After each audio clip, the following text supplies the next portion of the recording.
20 वर्षे म्हणत राहिलो की महाराष्ट्रीयन माणसं, मराठी माणसं जेव्हा संध्याकाळी एकत्र येतात कुठे लग्नात मुंजीत, तेव्हा ते फक्त सिनेमा, नाटक, गाणं, खाणं, क्रिकेट, टेनिस एवढंच बोलतात.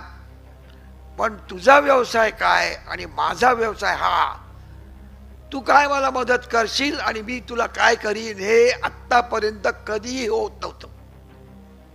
मी नेहमी सांगत आलोय की कदाचित 10,000 वर्षात कोणी मराठी माणसाने दुसऱ्या महाराष्ट्रीयन माणसाला सांगितलं की श्रीमंत हो, आणि हे सांगणारा एकमेव सॅटर्डे क्लब जगात आहे.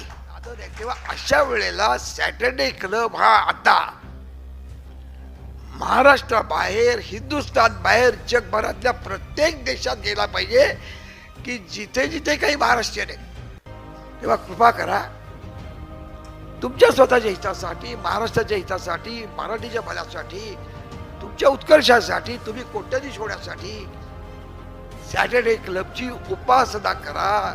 Take a passion, take a fire in your heart.